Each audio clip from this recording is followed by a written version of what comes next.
حبايبي عاملين ايه؟ يا رب تكونوا بخير. طلاب الاحصاء تالتة ادبي 60 من 60 ان شاء الله بفضل الله. طبعا احنا كسرنا الدنيا السنه اللي فاتت وعملنا عظمه الحمد لله بفضل الله. وطبعا اسال عننا كويس هتلاقي كل حاجه موجوده بفضل الله وكرمه.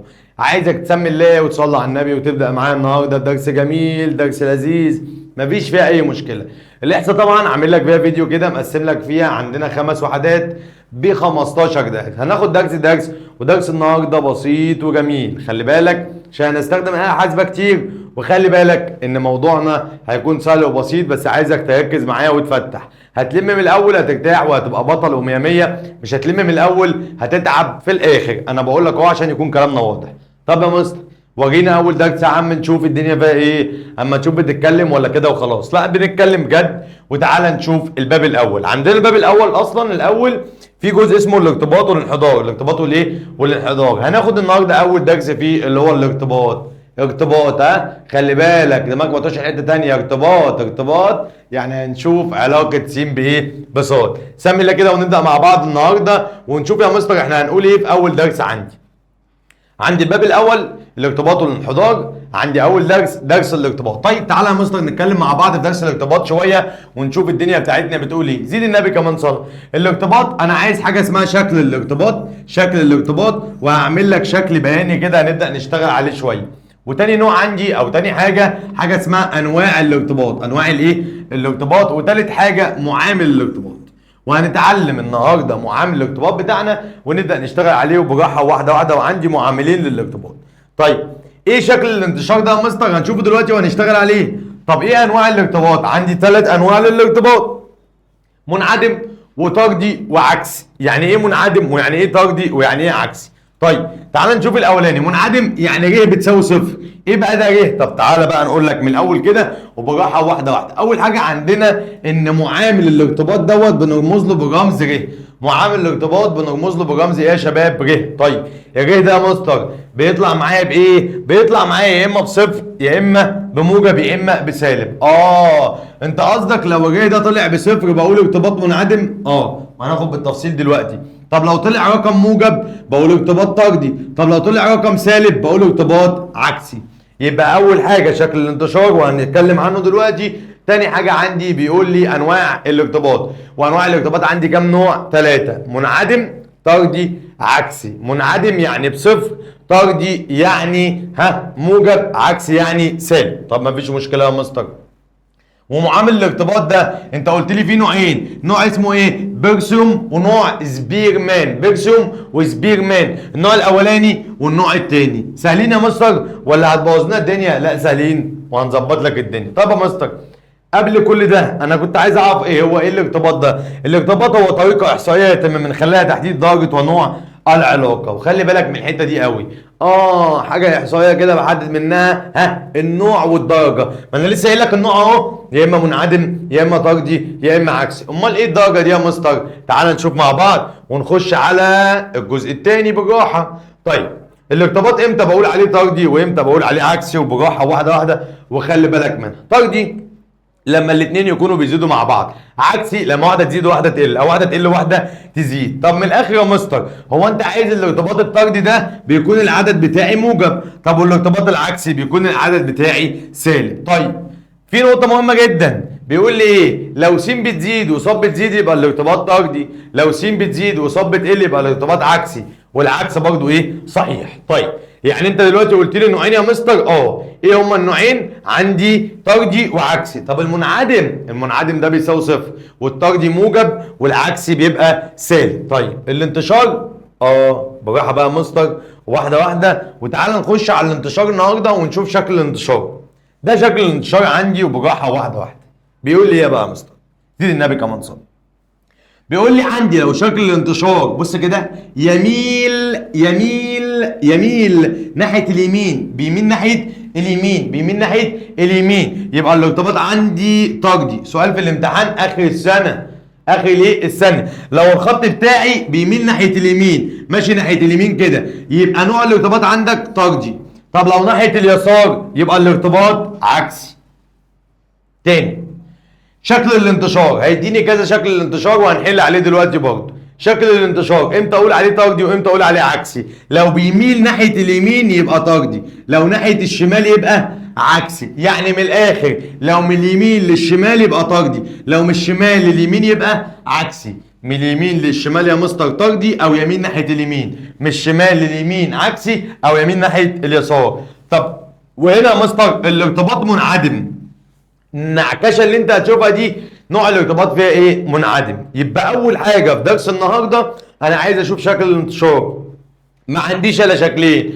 ازاي امتى اقول طردي وامتى اقول ايه؟ عكسي. امتى بقول طردي؟ لو الرسمه بتميل ناحيه اليمين، بتميل ناحيه اليمين. امتى بقول عكسي؟ لو بتميل ناحيه اليسار. طب لو شويه النقط عشوائي كده يبقى ده منعدم، وده اول نوع عندي، مفيش اي مشكله. طب يا مستر خلي بالك، انت كنت قايل لي معامل الارتباط كنا عايزين نتكلم عنه شويه. معامل الارتباط برمز له رمز ايه؟ ها ركز معايا بالله عليك، هوريك حاجه دلوقتي جميله قوي. برمز له بالرمز، ركز معايا عشان مهمه جدا جدا جدا. برمز له بالرمز ر او راء. برمز له بالرمز ايه؟ راء. براحه واحده واحده. يبقى معامل الارتباط بيساوي راء، هو ده الرمز بتاعه. طيب بيقول لي الناتج بتاعك يا عم انور، الناتج بتاع معامل الارتباط لازم أن يكون من واحد لحد من سالب واحد لحد الواحد. يعني معامل الارتباط من سالب واحد لحد الواحد. والله العظيم يا مستر، والله العظيم. ايه ده؟ يعني الناتج بتاعي بتاع المسألة يا اما من سالب واحد لحد الواحد، ما يكونش ازيد من واحد او ما يكونش ازيد من واحد. يبقى اول نقطة معايا النهاردة انا عايز اقيس القوة بتاعتي. قلنا عندي لو ايه موجب تبقى ارتباط طردي، لو ايه سالب يبقى ارتباط ايه؟ عكسي. مفيش اي مشكله. والطردي طبعا من صفر لحد واحد اللي هي الارقام الموجبه، والعكسي من سالب واحد لحد صفر اللي هي الارقام الايه؟ السالبه. لكن الره بصفه عامه تنتمي للفتره من سالب واحد لحد الواحد، تنتمي من الفتره من سالب واحد لحد الواحد. يعني كده يا مستر قصدك تقول ان موجب يبقى طردي وسالب يبقى عكسي. الموجب دوت من ايه؟ من صفر لحد الواحد، والسالب من سالب واحد لحد الصفر. حلو. ولازم الرقم بتاعي يطلع ما بين السالب واحد والواحد. طب ورينا كده، تعال نشوف. طيب زيد النبي كمان صلاة. عندي النوع كده يا اما طردي يا اما عكسي. حلو الكلام. يا اما ايه؟ طردي يا اما ايه؟ عكسي. ومنعدم لو طلع بيساوي صفر. جميل جميل جميل. انت قلت لي في تعريف الارتباط انا بحدد منه النوع والدرجه. حلو. طلعت النوع، انا نصح يا مستر يا اما طردي يا اما عكسي يا اما منعدم. حلو قوي قوي قوي قوي. الدرجه بقى بيقول لي يا اما قوي يا اما متوسط يا اما ضعيف. لا استنى بقى يا مستر، لا استنى انت. الدرجه بتاعتي يا اما ضعيف يا اما متوسط يا اما قوي يا اما تام. امتى بقول تام؟ بص يا معلم، لو طلعت ر بصفر يبقى منعدم، لو طلعت ر بواحد يبقى طردي تام، لو طلعت بسالب واحد يبقى عكسي تام. لا انت عارف اللي احنا عايزين براحه كده، عشان احنا اصلا بنقرا رياضه ودخلونا جابوا لنا احصاء، ويعني ما الدنيا دخلت في بعضها، فروق عليها كده يا عم انور بالراحه بالله عليك. حاضر. ايه ده عليك؟ الناتج اهو بصوت واطي طلع بصفر يبقى منعدم، طلع بواحد تام، سالب واحد تام برضه، بس واحد دي موجب يعني طردي تام. ماشي. طب واحد دي سالب يعني عكسي تام. فول. يعني كده كده اوريدي اشوف رقم واحد ابن الكلب ده اقول تام، لو موجب يبقى طردي تام، ولو سالب يبقى عكسي تام. يبقى اي رقم في الدنيا موجب طردي، سالب عكسي. ما كده كده الواحد هنا موجب يبقى طردي، وكلمة واحد يعني تام. طب وسالب واحد سالب يعني عكسي، وواحد يعني تام. طب وصفر يعني منعدم. قول لي بقى يا مستر ايه الدرجات بتاعتي؟ ضعيف متوسط قوي. بص يا معلم، بيقول لي من واحد لعشرة، من واحد من عشرة لحد 3 من 10 ده ضعيف يا مستر. يعني ايه؟ مش فاهم. بص يا حبيب قلبي بالراحه. يعني مثلا 1 من 10 لحد 3 من 10 يبقى ده ايه؟ ضعيف. طب طب افرض يا مستر جات لي مثلا 15، مالكش دعوه، انت بتبص الاول رقم بعد العلامه يا سيدي. ركز. يعني مثلا لو جات لي 14 من 100 مالكش دعوه، اول رقم بعد العلامه كام؟ واحد، ماشي، او اتنين او تلاته. من واحد من 10 لحد 3 من 10 يبقى ده ايه يا عم انور يا جميل؟ يبقى ده عندي ضعيف، ماشي. من 4 لحد 6 يبقى متوسط.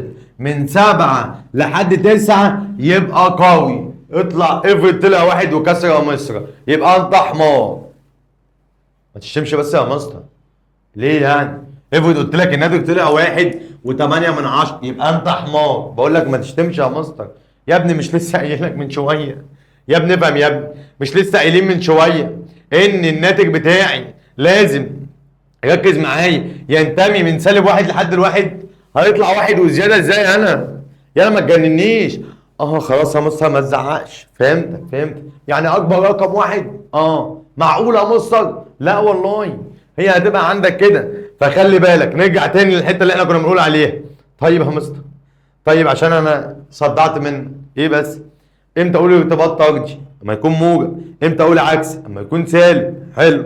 امتى اقول صفر؟ منعدم. ماشي. طب لو طلع لي واحد تام؟ طب لو واحد بالموجب طردي تام؟ طب لو واحد بالسالب عكسي تام؟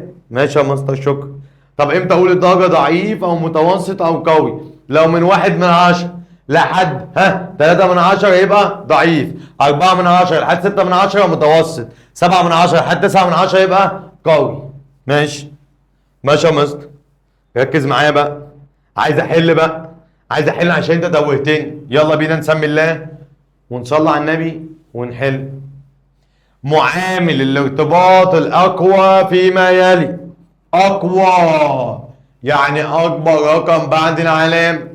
اقوى، اكبر رقم بعد العلامه. هنا 7، هنا 4، هنا 5، هنا 8، يبقى 8. يا مستر يا احول يا اللي ما بتشوفش. طب في واحده قاعده ورا انا شايفها ايه، شاطره في الرياضه، بتقول لك -8 اقل يا مستر. الاربعه اكبر من -8. انت يا مستر ما بتفهمش في الرياضه ولا ايه؟ لا افهم انت بقى. ماليش دعوه بالاشاره اطلاقا. ازاي ماليش دعوه بالاشاره يعني؟ هو طلب مني هنا معامل الارتباط الاقوى، انا ماليش دعوه. الاشاره دي يا اما بقول عليها طردي يا اما بقول عليها ايه؟ عكسي. لا استنى يا مستر، استنى، ركز بس. يعني لو جات لي سالب يبقى عكسي، لو جات لي موجب يبقى طردي. ايه علاقه ده باكبر واصغر؟ مالكش دعوه بالاشاره، مالكش دعوه بالايه؟ بالاشاره. يعني لما يجي يا مستر يقول لي معامل الارتباط الاقوى ويسكت، بجيب اكبر رقم بعد العلامه. ماليش دعوه بالاشاره. طب حقك عليا يا مستر ما تزعلش. 7 4 5 8 اكبر رقم 8. شكرا يا سيدي. طب بص الحته اللي جايه دي، بص الحته اللي جايه دي. بص الحته اللي جايه دي. اقوى معامل ارتباط، استنى يا جاموسه، انا عارف ان انت هتقول لي اكبر رقم. اهدى يالا. عكسي. اوب. هنا بقى قال لك يا خالتي هاتي لي اكبر رقم عشان هو بيقول لي اقوى. حلو يا مستر، ماشي. معلش الحته دي تاني. هو قال لي اقوى يبقى اجيب اكبر رقم اهو بقى وخلاص بقى. لا اهدي بقى. عكسي يعني اكبر رقم ايه يا شباب؟ سالب بعد العلامه. ادام حدد لي نوع الاشاره. ماشي بدات اجمع معاك يا مستر. طب تعالى بقى نختار. هنا ايه؟ -2. ماشي. -5 اكبر، كمل. -7 ده جايبها كلها سالب يا مستر بس عشان يضحك عليك في الامتحان. -8 يبقى -8 الاجابه الصحيحه. فهمتك كده، فهمتك. طب ممكن نحل بعدها نفهم اكتر. اضعف معامل ارتباط يعني اقل رقم بعد العلامه. طب عكسي ولا طردي؟ ما قالكش تسكت، ما قالكش سالب او موجب يعني عكس او طردي تسكت. طيب يبقى اضعف رقم اقل رقم بعد العلامه. بص كده معايا. 9 لا اكيد في اقل. 13 7 1 دي اصلا غلط لان عمر معامل الارتباط ما يطلع اكبر من الواحد الصحيح. جدع يلا. طيب هنا 7 وهنا 9 ودي 13 هي دي الاجابه الصحيحه. الاجابه الصحيحه هي مستر انت ما بتشوفش 13 اكبر من 7 اكبر من 9. هشتم والا ادبي، انا بشوف اول رقم بعد العلامه بس كده. فهمنا. نزيد النبي كمان صلاة. طيب بالراحة بقى، نحل دي تاني كده مع بعض، نحل دي تاني كده مع بعض بالراحة، واحدة واحدة ومن غير أي صداع. ماشي يا مستر، بالراحة بقى، يلا بينا. معامل الارتباط الأقوى وسكت، مش هتفرق بالنسبة لي الإشارة. أيوه صح كده، أكبر رقم بعد العلامة 8 5 4 7، أكبر رقم فيهم 8. جدع، حليت، الإجابة صحيحة، يو ار رايت. طيب أقوى معامل ارتباط عكسي، يبقى هتدور على الرقم السالب وتجيب اكبر رقم فيه. تعال نشوف سالب 2 سالب 5 سالب 7 سالب 8. قلنا السالب 8 اكبر رقم. عسل يا مستر. اضعف معامل ارتباط، اضعف معامل ايه؟ ارتباط، اضعف معامل ايه؟ ارتباط، مفيش اي مشكله ابو المساتر. اضعف معامل ارتباط، اقل رقم بعد العلامه، هنا 9 بعد العلامه، هنا 1 بس بعد العلامه، هنا 7، هنا 1.2، ده طبعا ملوش علاقه بالارتباط اصلا. يبقى الرقم بتاعي كام؟ 13 من 100 اللي هي 1 بعد العلامه. طيب بدات اجمع يا مستر، عايزين نحل بقى. طيب نزيد النبي كمان صلاه من عنده. الدرس بتاعك بس كده قرب يخلص. شكل الانتشار خلص. اللي ايه هو بقى؟ شكل الانتشار اللي هو طردي او عكسي يا مستر او منعدم. امتى اقول طردي؟ يمين ناحيه اليمين. امتى اقول عكسي؟ يمين ناحيه اليسار. اوكي. امتى يكون مهرجل كده؟ منعدم. تمام. نوع الارتباط تاني حاجه، منعدم بصفر، طردي بموجب، عكسي بايه؟ بسالب. اوكي. طب لو طلع واحد، طردي تام. سالب 1 عكسي تام. اوكي. طب من 1 ل 10 لحد 3 من 10 ضعيف، من 4 من 10 لحد 6 من 10 متوسط، 7 من 10 لحد 9 من 10 قوي. كده عسل قوي يا مستر. سمي الله بقى ونخش مع بعض النهارده على القانون بتاعي الجميل، وهو قانون الراء اللي هو معامل الارتباط الاول لبيرسيوم، وهنبدا نشتغل مع بعض. يا دين النبي، بقول لك يا راجل طالع من الادبي، اقسم بالله بكره الرياضه، والله ما بحبها. ده هم بقى الله يسامحهم قالوا لنا كده يعني الدنيا باظت، عشان كده حطوا لنا ومن 60 يا مستر. قسما بالله الماده الوحيده اللي هتنقذك في المجموعه. تعال نشوف قانوننا ده يا عم، ده كبير قوي يا مستر الله يسامحك. يلا. الراء اللي هو معامل الارتباط بيرسيون بيساوي، بص كده، نون في سيجما س ص ناقص سيجما س في سيجما ص. سيجمة ايه وبتاع ايه ده يا مستر؟ طيب زيد النبي كمان صلى. نون دي الاول اللي هي عدد قيم س او قيم ص. علامة السيجما دي او علامة المجموع اللي هي مجموع، كنا بنعملها زمان مج س ص. طيب سيجما س يعني مجموع قيم س، سيجما ص تربيع يعني مجموع قيم ص تربيع، سيجما س ص يعني مجموع قيم س في مجموع ص، سيجما س تربيع يعني مجموع قيم س تربيع، سيجما س ص يعني مجموع قيم ص. عندك في المذكره مشروحه كل حاجه بالتفصيل. طيب ما تيجي تعمل لي القانون ده يا مستر، عشان مش عاجبني شكله كده. اعملوا لي انت، انا عارف انت بتحب تعمل حاجه حلوه. حاضر. قبل ما نحل نعمل القانون الاول، تعالى نعمله يلا. بص كده يا باشا، الراء بتساوي شرط الكسر جميله قوي كده، زيد النبي كمان صلى. افتح قوسين فوق وافتح واعمل جذرين تحت. ركز معايا. حاضر. قانون بيرسون بتعمله ازاي؟ هخليك تحفظه وانت معايا في الحصه. هتعمل قوسين فوق ما بينهم علامه ناقص. اوكي. وهتعمل جذرين تحت. طب يلا نعمل القوس الاولاني. بيقول نون مضروبه في سيجما س ص، وهنا سيجما س في سيجما ص. تاني، نون في سيجما س ص ناقص سيجما س في سيجما ص على، بص الحته اللي جايه دي، اعمل لي قوس هنا، نون في سيجما س تربيع ناقص سيجما س الكل تربيع. يلا يا مستر احفظ ايه بس. نون في سيجما س ص ناقص سيجما س في سيجما ص. بص الجذر الاولاني، نون في سيجما س تربيع ناقص سيجما س الكل تربيع. يلا شايف الجذر ده؟ غشه يلا، غشه بس شيل السين وحط الصاد. حاضر، يبقى نون في سيجما س تربيع، اشيلها احط صاد تربيع. ماشي، وهنا س احط صاد، ها ناقص سيجما صاد الكل ايه؟ تربيع. انت قصدك كده يا مستر؟ وحياة ربنا والله. هحل ازاي بقى؟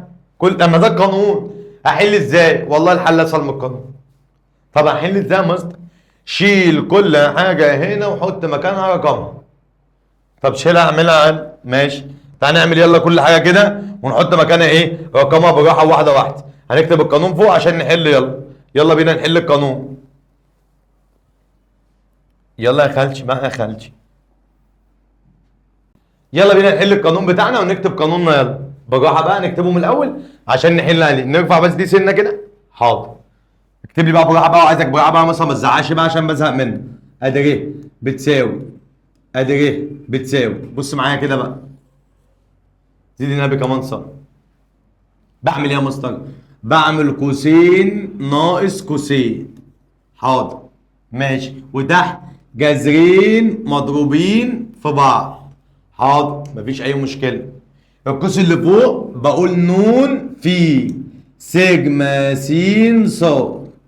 طب ايه سيجما س ص دي؟ هقول لك دلوقتي.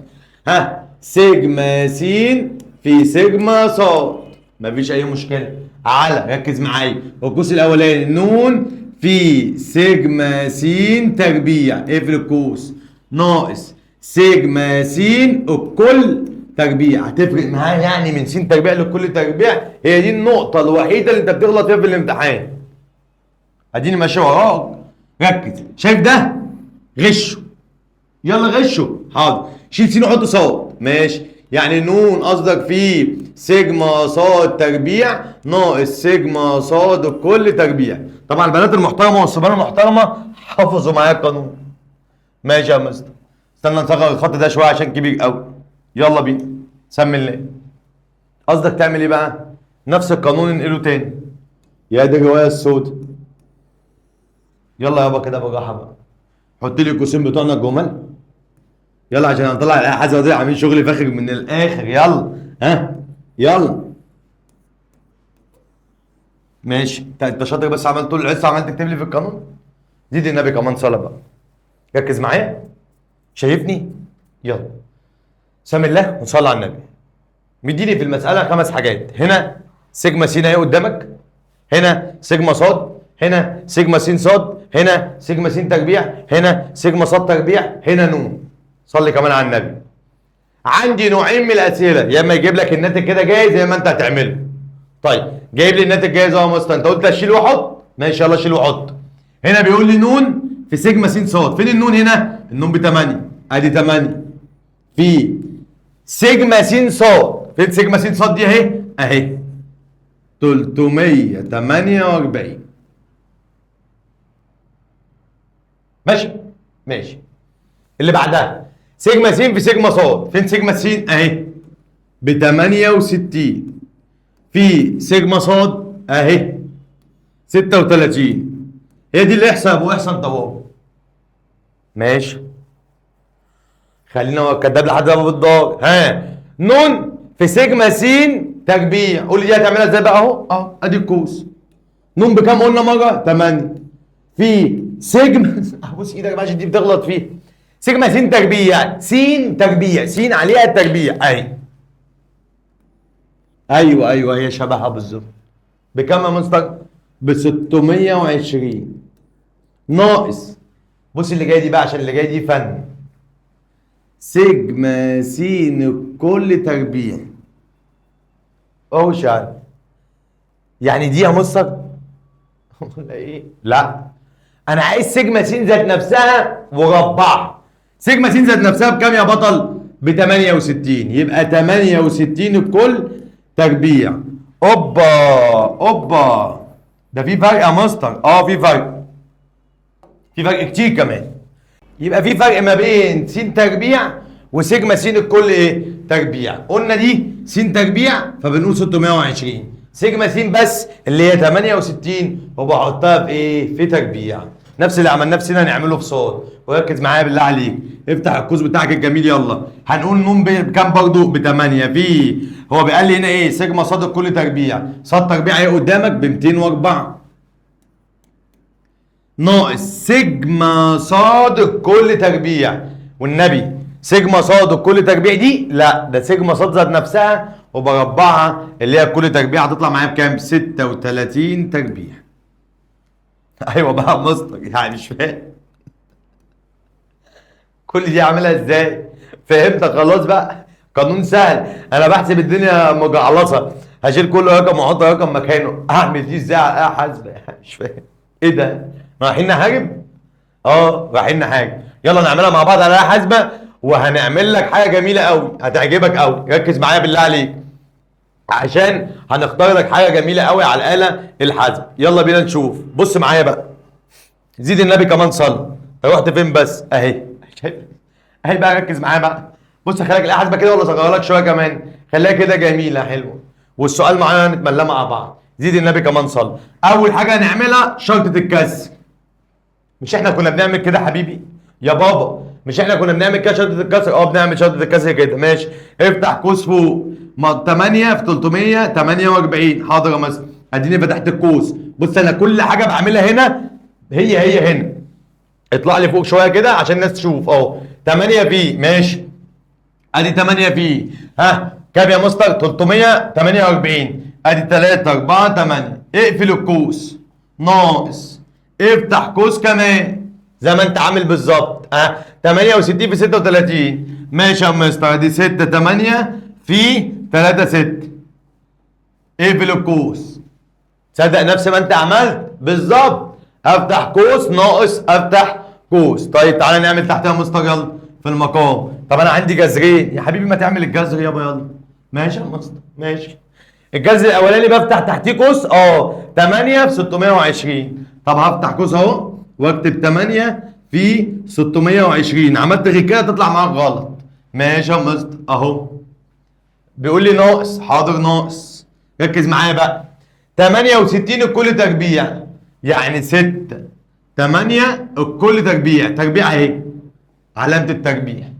اخرج بره خالص بقى. حاضر يا مستر اهو خرجت بره خالص. انزل تحت تاني. في افتح جذر كمان. حاضر يا مستر ادي جذر كمان. يلا الجذر كمان افتح فيه قوس. مفيش اي مشكله يا مستر. عملت القوس كمان. يلا كنا بنقول ايه هنا بقى؟ احنا عملنا الاولاني 8 في 620 ناقص 68 الكل تربيع. القوس الثاني 8 في 204. ادي يا مستر 8 في 204. مفيش اي مشكله.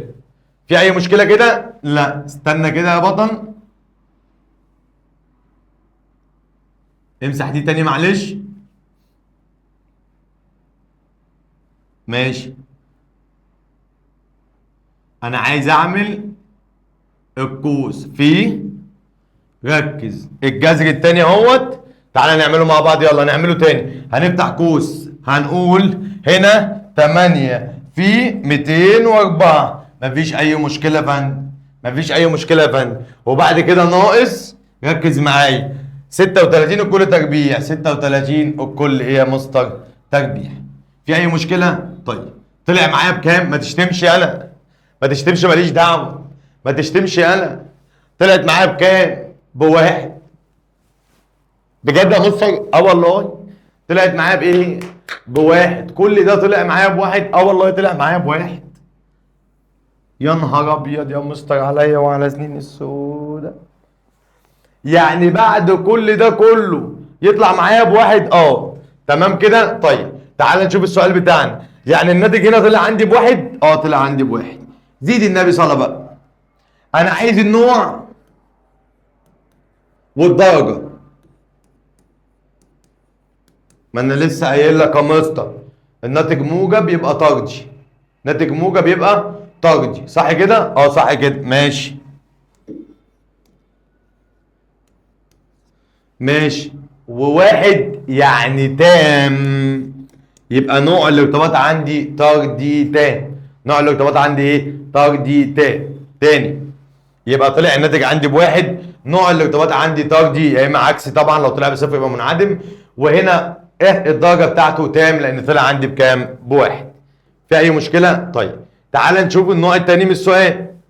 النوع الثاني من السؤال ايه ده يا مستر؟ النوع الثاني ده سهل جدا ولذيذ برضه، مالكش دعوه، ما تتخضش منه خالص، ما تتخضش منه خالص. بيقول لك الجدول الاتي يوضح درجات التي حصل عليها 10 طلاب في مادتي التاريخ والجغرافيا. احسب معامل ارتباط بيرسيوم وحدد نوعه. عندي س وصاد، عندي س ويا شباب وصاد. طيب زيد النبي كمان صلاه وبالراحه. دي بيقول لي التاريخ اللي هو س والجغرافيا اللي هي صاد. ايه ده يا مستر؟ على فكره ده كده في غلط. ليه يا ابني؟ انا كنت عايز حاجه اسمها نون، وعايز حاجه اسمها سيجما س، وعايز حاجه اسمها سيجما صاد، وعايز حاجه اسمها سيجما س تربيع، وعايز حاجه اسمها سيجما صاد تربيع. السؤال اللي فات اهو كان جاي لي كده في دول كلهم. تصدق؟ هي يا حبيبي. طب انا هعمله ازاي يا مستر؟ انا هطلع بقى كل ده تاني. هطلعه ازاي بقى؟ ركز معايا. بص يا باشا بقى، هنعمل جدول عندي جميل كده وركز فيه براحه واحده واحده. تمام كده؟ طيب تعالى نعمل جدول كميل كده بتاعي اهو. نعمل الجدول الكميل براحه واحده واحده. ادي الجدول بتاعك يا مستر، مفيش اي مشكله، مفيش اي مشكله. نعمل جدول نضيف كده ومحترم عشان ربنا يكرمنا. ماشي كده؟ ماشي كده. يلا ونعمل لي الخانه الجميله بتاعتنا. عندي خانه اسمها س، وعندي خانه اسمها صاد، وعندي خانه اسمها س تربيع، وعندي خانه اسمها صاد تربيع، وعندي خانه اسمها س صاد. ويلا بينا نشتغل تاني. مش انت عايز نون وعايز س وعايز صاد وعايز س تربيع وعايز صاد تربيع؟ تعالى نشوفها مع بعض. هو ايه ده يا مستر؟ مليني كل س يا بطل، مليني كل ايه؟ س. نسينا نعمل حاجه جميله بس هنا كده، المجموع في الاخر. ماشي يلا بينا، ركز معايا، بص معايا بقى براحه واحده واحده. مليني كده يا بطل. س عندك بكام يا مستر؟ 75 80 93 65 87 71 98 69 84 78. ماشي نكمل تاني، مفيش أي مشكلة. وده المجموع اللي هو سيجما. طب تعالى ناخد صدى مصدر. ماشي 82 78 86 72 91 80 وعندك 95 وعندك 73 وعندك 89 وعندك 74. كده احنا اتلخبطنا في حاجة؟ لا تمام كله. زيد النبي كمان صلاة كده أو بجاحة. طيب بص معايا بقى يا بطل عشان تبقى واخد بالك. لو جات لي كده يا مستر بيانات في شكل جدول مبوبة، يعني هعمل لك خانة س وخانة ص. طب أنا عايز المجموع. بص يا بطل، بص يا بطل، بص يا بطل، بص يا حبيب قلبي. مش أنت عايز المجموع؟ أنا عايز مجموع س، اجمع لي كل س دي مع بعض. عايز مجموع ص، اجمع لي كل ص دي مع بعض. بتقول إيه يا مستر؟ والله قالتك الحاسبة الجميلة يابا. طيب انا عايز س تربيع. يعني ايه كلمه س تربيع؟ يعني س في س. طب يعني ايه صاد تربيع؟ يعني صاد في صاد. يعني ايه س صاد؟ يعني س في قلب ايه؟ صاد.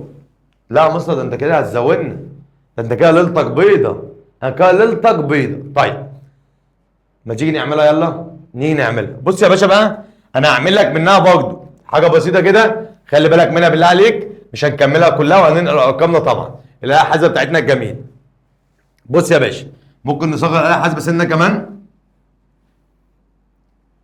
ماشي. طيب عشان بس عشان بقى ايه نظبط دنيتنا كده. بص يا باشا ركز معايا، ركز معايا. طيب زيد النبي كمان صلاة. مستر انا عايز س تربيع دي اجيبها ازاي؟ 75 انا بقول س في س يبقى 75 في 75. 75 في 75 هيدينا كم يا مستر؟ 5625. 5625. احيا يا مستر انت قصدك هنعمل 80 في 80؟ ادي 80 في 80، ادي 80 في 80. في اي مشكله؟ طلع معاك بكام؟ 6400. بتهزر يا مستر، بتهزر. ده انت تقعد تعمل كل رقم؟ نعمل كل رقم. يلا بيقول لي ايه كمان؟ 39 93 قصدي في 93. مفيش اي مشكله. مصر طلعت بكام؟ 8600 8649 8649. في اي مشكله يا شباب؟ هنقعد نعمل كده لا، هنتملى بقيه الارقام ونجيبها مع بعض. يلا تعال نتملى بقيه الارقام يلا مع بعض. يلا هنخلي الباشمهندس احمد يملى لنا بسرعه كده عشان ننجز بس. ماشي كده، ثانيه واحده وجاي لكم. س تربيع. اصل اكيد مش هقعد يعني هنكتب كده، ممكن نقعد 3 ايام نمشي دي. يلا بينا يا باشا. انا وقفت عند 8649. 4225. 7000 كم؟ 569. ماشي 7569. هقول حاجه بس معلش، انت بتعمل ايه يا مصطفى؟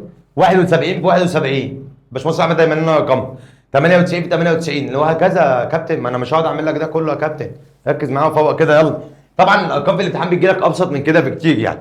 يلا يا باشا 71 في 71 5041. 5041 ماشي. 98 في 98 9604 ماشي.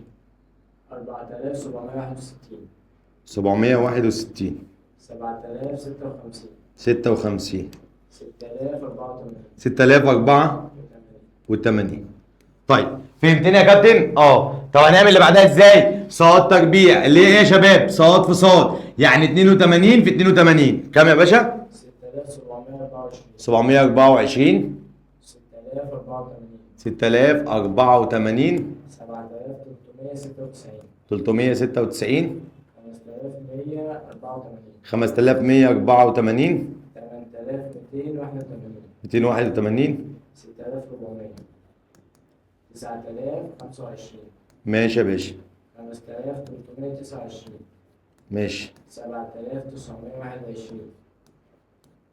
5476. في اي مشكله يا شباب؟ طيب نخلي بالنا من النقطه اللي جايه بقى. يبقى احنا كده عملنا س تربيع في س تربيع، وانا فهمتك تعملها ازاي على حاسبه. خلاص هضرب رقم في نفسه، رقم في نفسه، رقم في نفسه، رقم في نفسه، رقم في نفسه. عسل قوي. وصاد صاد في نفسها، يعني 82 في 82 78 في 78 وهكذا. بص اللي جايه دي بقى، س في صاد. اوبا، يعني هضرب س في صاد يعني 75 في 82 يعني 80 في 78 يعني 93 في 6 و8 وهكذا. في اي مشكله؟ يلا بينا يا عم احمد. 6150. 150. 6240. 6240. 7998. 98. 4680. 7917. اوكي. 5680. 9310. 5037. 7476. 5772. وده اللي انا كنت بقول عليه من شويه. عسل يا مستر عسل، الله يسامحك والله ما انا اللي حاطه، محطوط في الوزاره. طب اعمل ايه؟ قدر الله ما شاء فعل بقى. ركز. احنا مبدئيا عندنا السين وعندنا الصاد عشان الناس اللي تاهت مني في الحسابات هنا. بعد كده س تربيع اللي هي س في س، بعد كده صاد تربيع اللي هي صاد في صاد، بعد كده س في صاد اللي هي س في ايه في صاد. طيب ايوه يا مش فاهم. انا عايز نون، عايز سيجما س، عايز سيجما صاد، عايز سيجما س تربيع، عايز سيجما صاد تربيع. هو فين س يا ولاد؟ اهي. يبقى مجموع س اللي هي سيجما س اجمع كل ده مع بعض. يعني ايه؟ يعني لا حاسبه تانية 75 زائد 80 زائد 93 زائد 75 زائد 87 وهكذا. يلا يا عم احمد، مجموع س 800، مجموع ص 820، مجموع س تربيع 65014. هو مظبوط عندك س تربيع ص تربيع س ص؟ ماشي. 5 كام؟ 65114. 114 بس. ماشي نمسح دي بس يعني. ماشي 65000 65014. لا 67820. 67820. 66260. 66260. بس كده؟ والله. خلبوس انت يا مستر. يعني دي المجاميع طب انا عايز نون، عد لي يا ابني كام عنصر من عناصر س او ص. ادي 1 2 3 4 5 6 7 8 9 10. ادي نون ب 10. سيجما س لسه الراجل قايل لنا محترم ب 800. سيجما ص 820. سيجما س تربيع 65014. سيجما ص تربيع 67820. عندي سيجما س ص نسيناها اللي هي 66260. ازيدك من الشعر بيت عايز اعمل القانون. طب اعمله فين بقى يا مستر؟ ده انت مليت الصفحه ما شاء الله، الله اكبر يعني. طيب هنعمل القانون هنا بخط صغنطوط ماشي، ونحط ارقامنا ونظبط دنيتنا ماشي. يلا بينا نعمله مع بعض. بص يا باشا ماشي، هي ليه كانت بتساوي ايه يا مستر؟ والله العظيم هنكتبها تاني من الاول. افتح قوسين قد بعض. يلا بينا القوسين. بيقول لي ن في سيجما س ص سيجما س في سيجما ص على الجذر الاولاني مضروب في الجذر الايه الثاني اللي هو ن في سيجما س تربيع ناقص سيجما س الكل تربيع. وطبعا هنا برضه ص ن في سيجما ص تربيع ناقص سيجما ص الكل تربيع. طبعا احنا كده بنضحك على بعض، مش هيقضي معانا خالص، فهنكتب القانون فهنمسح الجزئيه دي كده عشان بس ايه نعوض ونكتب قانوننا.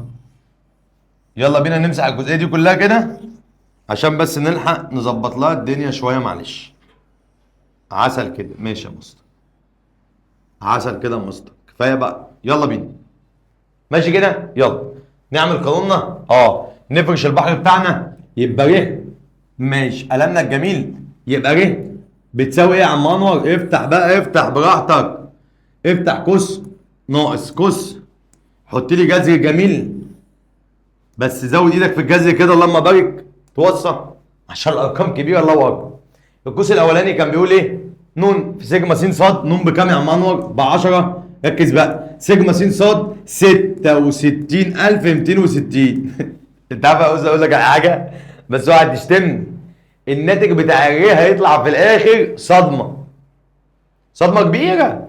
بص القوس الثاني سيجما س، سيجما س بكام؟ ب 800 في سيجما س كل سيجما ص قصدي ب 820. وعندي هنا ن ب 10 في سيجما س تربيع. سيجما س تربيع اللي هو بكام؟ 65014 ناقص سيجما س الكل تربيع. سيجما س قلنا بكام؟ ب 800 تربيع. وعرفنا طبعا نعملها ازاي على حسب. يلا القوس الثاني 10 في سيجما ص تربيع اللي هو 66820 ناقص سيجما ص الكل تربيع اللي هو 820 تربيع. عسل. انا بص هقول واجري من الفيديو. افهم الكلام.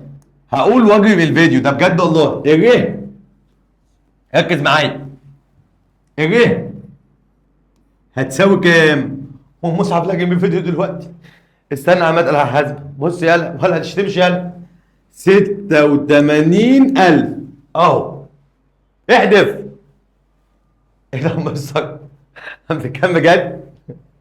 يعني جبت واحد الراجل اللي قاعد شغال يمليك المسألة وألوفات مؤلفة وأرقام مألفة وملايين وشوية كنا خلاص احتلنا البلد وبتقول لي 86%؟ أشتم بقى أنا دلوقتي. ليه بس يا مستر زعقت ليه؟ مش أنا قلت لك يا هبل الر لازم أن تكون من السالب واحد لحد الواحد؟ وبعدين الرقم اللي فوق يا هبل كبير واللي تحت كبير هيتقسموا على بعض هيطلعوا لك 86 من 100. طب زيد النبي كمان صلى يا مستر. خلصنا خلاص مش هنشتمك. موجب ولا سالب؟ موجب. يبقى الارتباط ايه؟ طردي. عسل. يبقى الارتباط ايه؟ طردي. عسل. ماشي. طب يا مستر اشوف بقى الرقم اللي بعد العلامه طلع بكام؟ ب8. من 1 ل3 ضعيف، من 4 ل6 متوسط، من 6 ل9 قوي. يبقى طردي ايه؟ قوي. اقسم بالله سؤال بمليون جنيه. تاني، يبقى 86% من 100 قصدي، نوع الارتباط هو موجب يبقى طردي، وبعد العلامة 8 يبقى قوي. في أي مشكلة؟ يلا نخش على اللي بعده. طبعا خلصنا بيرسون وهنخش على سبيرمان، وركز معايا بقى عشان ده معامل ارتباط التاني او القانون التاني معانا، ونسمي الله ونصلي على النبي كالعاده بتاعتنا. القانون ده اسهل من القانون اللي فات يا عم، واروق منه ومش محتاج زعل كتير. بص معايا بقى وبراحه وواحده واحده، ركز معايا. بيقول لي هنا بقى ر اللي هو معامل الارتباط برضه يا مستر. هو معامل الارتباط عندي. بجيبه ازاي بقى يا عم انور؟ ركز معايا بقى وبراحه واحده واحده عشان السؤال ده مهم جدا جدا جدا. ركز معايا بالله عليك. بص معايا يا عم. بيقول لي ر هنا بتساوي 1 ناقص 1 ناقص، ماشي يا مستر، شرط الكسر 6 ودي ثابته في القانون، في مجموع ف تربيع، وهنعرف يعني ايه ف دلوقتي. تحت بحط نون في نون تربيع ناقص 1، يعني نون اللي هي عدد القيم بتاعتي اللي موجوده، وبعد كده بقول نون تربيع اللي هو بربع القيم ناقص 1. قانون سهل جدا بس في هنا بقى ميزه عندي وخلي بالك منها. سبيرمان هنا بستخدمه في حاجتين، بحسب بيه البيانات الكميه والوصفيه. بيانات الكميه والبيانات الايه؟ الوصفيه. بتقول ايه يا مستر؟ يعني ايه؟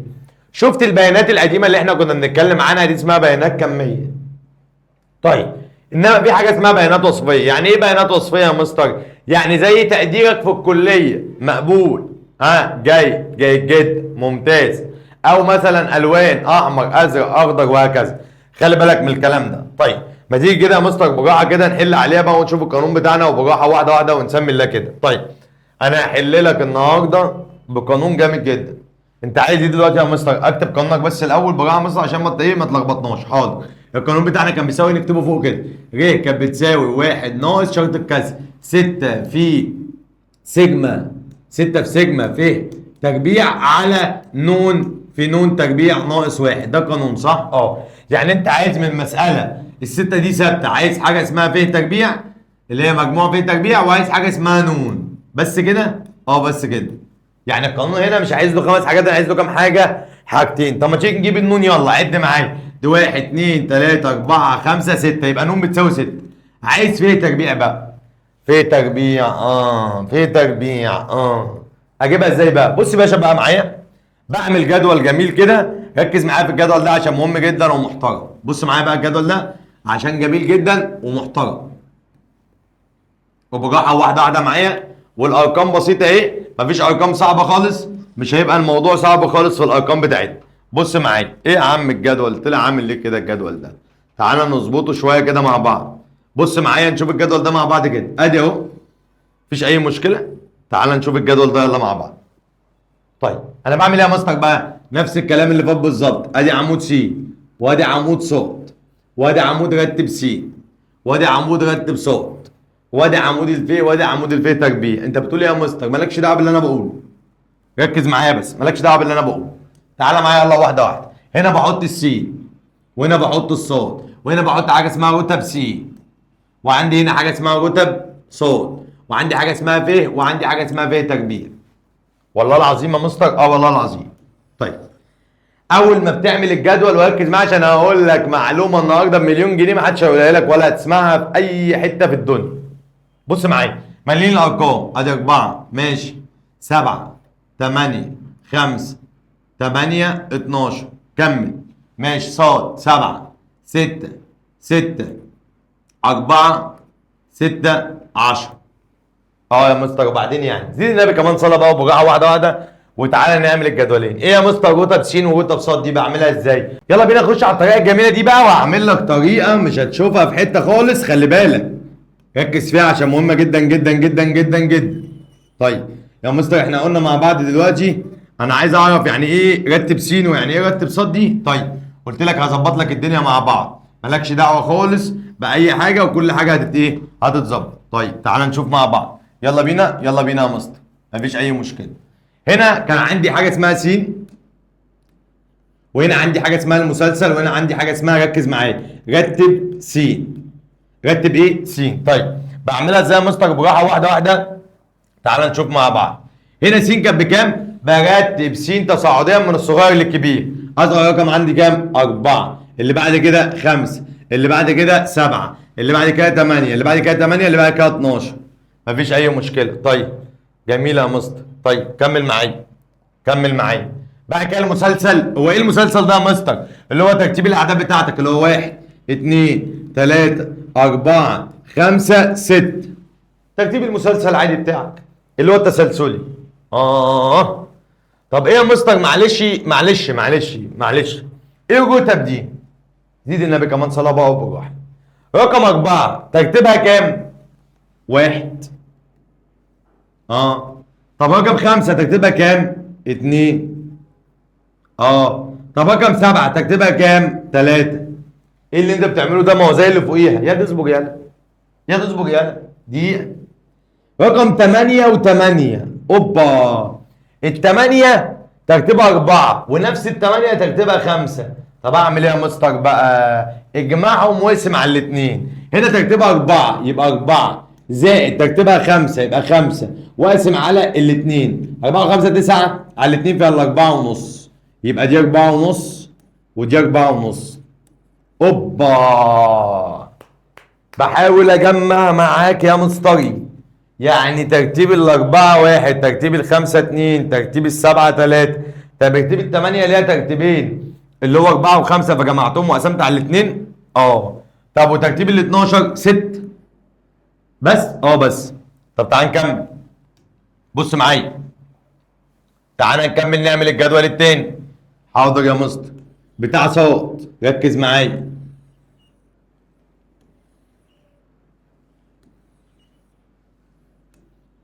جميل الجدول ده برضه. بص معايا يا باشا بقى.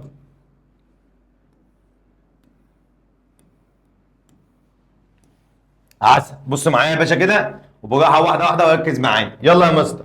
عندي هنا س وعندي هنا مسلسل صاد بقى وعندي هنا رتب صاد، صح كده؟ انت قصدك على كده يعني؟ قصدي على كده. طيب هات لي صاد. رتب صاد تصاعديا من الصغير للكبير وانت طالع. حاضر. اصغر رقم هنا في الصاد 4. الرقم اللي بعدها 6 واللي بعدها 6 واللي بعدها 6. يا نهار ابيض. واللي بعدها 7 واللي بعدها 10. عسل قوي يا مستر. طيب تعالى نكمل. المسلسل بتاعي دي 1 2 3 4 5 6. لازم أن تطلع نفس الايه؟ المسلسل اللي فوق. مفيش اي مشكله. عسل قوي. طيب انا عايز رتب صاد. رتب صاد نفس الكلام برضه. الأربعة ترتيبها كام؟ 1 تنزل 1. الستة ترتيبها 2 و3 و4 يبقى 2 زائد 3 زائد 4 واقسم على مجموعهم اللي هم كام؟ 3. لا تاني يا مستر اهدى عليا. الصاد الستة واخدة كام ترتيب؟ 3. رقم 2 ورقم 3 ورقم 4 اللي هو 2 زائد 3 5 و4 9. 9 على الثلاثة فيها كام؟ الثلاثة. يبقى دي 3 ودي 3 ودي 3. فهمتك؟ يعني لو اي رقم اتكرر مرتين يبقى بجمع المسلسل وبقسم على الاثنين. طب اتكرر 3 بجمع وبقسم على الثلاثة وهكذا. السبعة واخدة ترتيب 5. العشرة واخدة ترتيب كام؟ 6. تاني الثمانية هنا كانت واخدة ترتيب 4 و5 فعملناها 9 على الاثنين.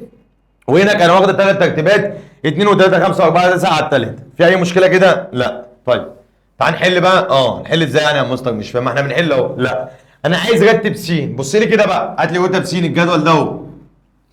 انا عايز الاربعه كان ترتيبها كام قدامك هنا؟ انا ببص على ده بس بقى. 1. السبعه كان ترتيبها كام؟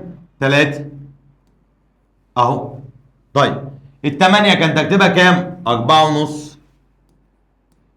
الخمسه كان ترتيبها كام؟ 2. الثمانيه كان ترتيبها كام؟ 4 ونص برضه. ماشي. ال 12 كان ترتيبها كام؟ 6. وصلت؟ لا ما وصلتش.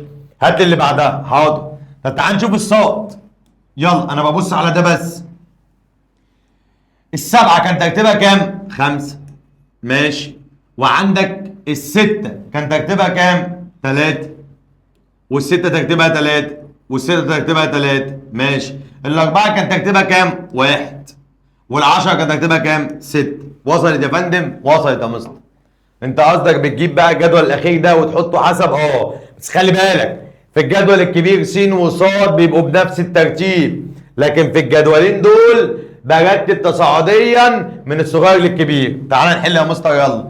في بيجابها ازاي؟ بطرح ده من ده. يلا 1 ناقص 5 سالب 4، 3 ناقص 3 صفر، 4 ونص ناقص 3 1 ونص، 2 ناقص 1 1، 4 ونص ناقص 3 ادي 1 ونص، وعندك 6 ناقص 6 صفر. مفيش اي مشكله.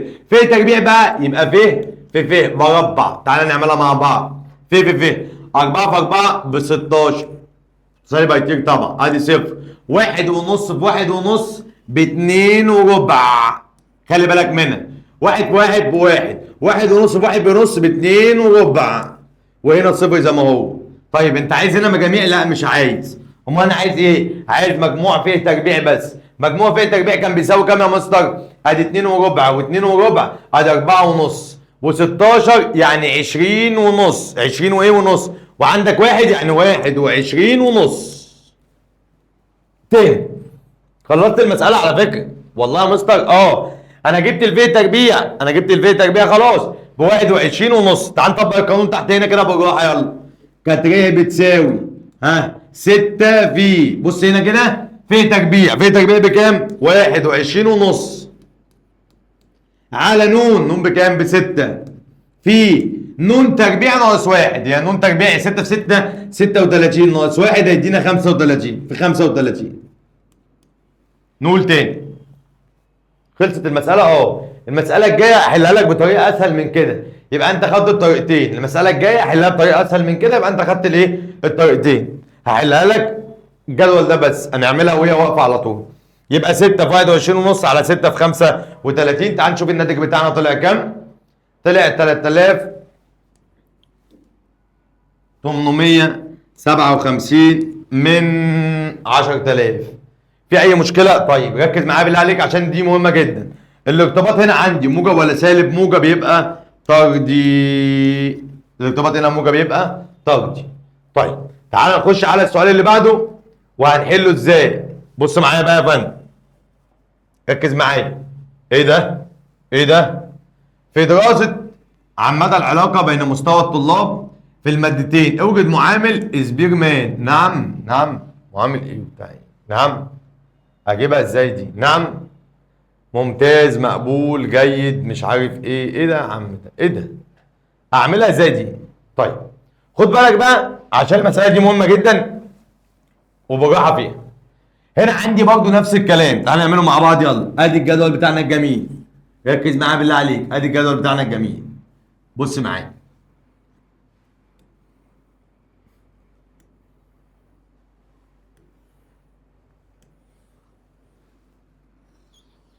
نفس القصه يا مستر، ماشي يلا نكتب مع بعض بالراحه. ثانيه واحده. هنا كان بيقول لي س، وهنا كان بيقول لي ص، وهنا رتب س، وهنا رتب ص، وهنا ف، وهنا ف تربيع. عسل. ومش عايز غير مجموع ف تربيع هنا كده. عسل. يلا نكتبها.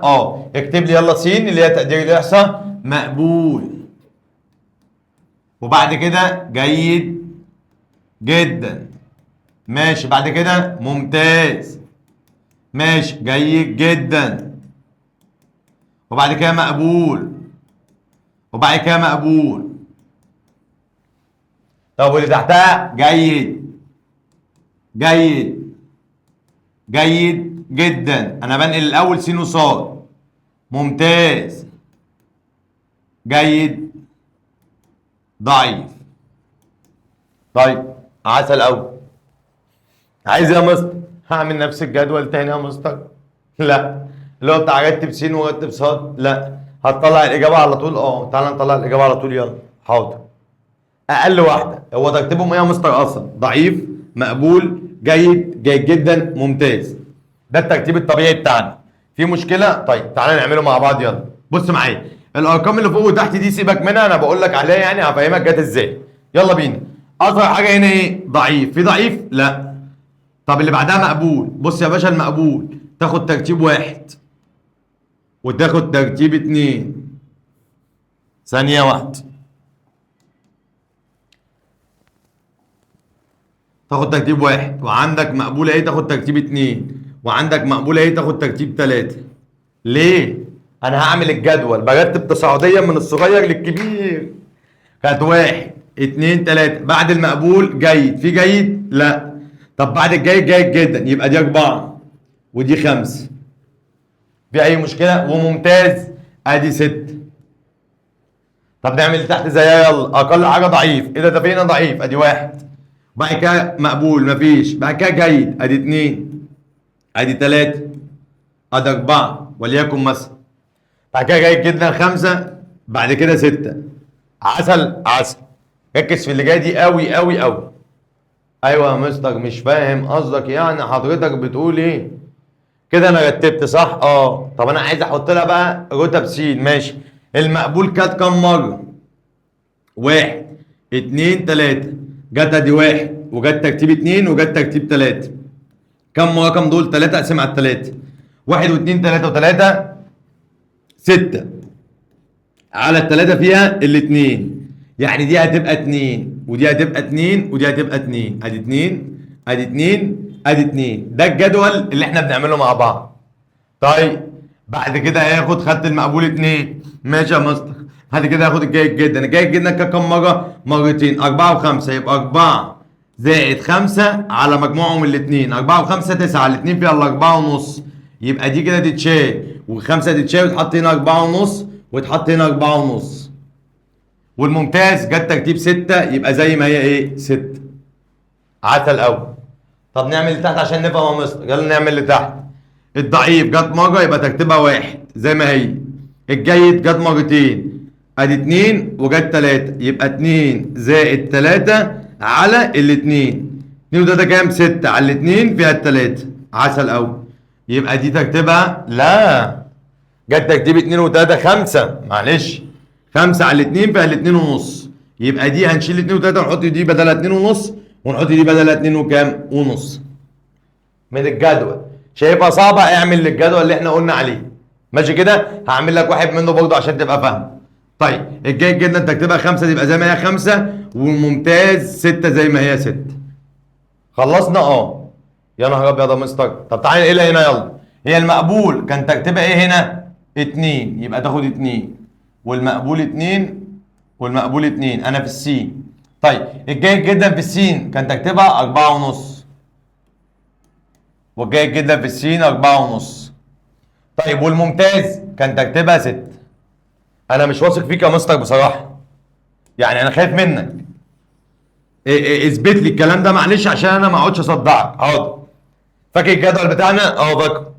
تعال نعمله مع بعض. حاضر يا مستر. بص معايا، هعمل لك نفس الجدول بالظبط اللي احنا كنا عاملينه عشان اعرفك اللي احنا حليناه هو نفس الجدول. ادي س يا مستر، وادي المسلسل، وادي رتب س. رتب البيانات التصاعديه من الصغير للكبير. ادي مقبول، ادي مقبول، من الصغير للكبير، ادي مقبول عشان جت 3 مرات. ايه تاني يا مستر؟ بعدها جيد، مفيش جيد يبقى جيد جدا وجيد جدا، وبعد كده ممتاز. يلا يا باشا التسلسل، واحد اتنين تلاتة اربعة خمسة ستة. عسل. ايوه كده يا مستر. دي مقبول ومقبول مقبول، خدت 3 ترتيبات، واحد واثنين تلاتة وتلاتة ستة، على التلاتة فيها كام؟ ها؟ الاتنين الاتنين الاتنين. وهنا جيد جدا جت مرتين، اربعة وخمسة تسعة، على الاتنين يبقى اربعة ونص واربعة ونص. وهنا الستة نزلت ستة. ايوه كده يا عم. تعالى نعد هنا كده. ادي مقبول اتنين، طب والجيد جدا اربعة ونص، طب والممتاز ستة، هي يبقى انا احل بالطريقة اللي فوق دي او اللي تحت اللي تريحك يعني.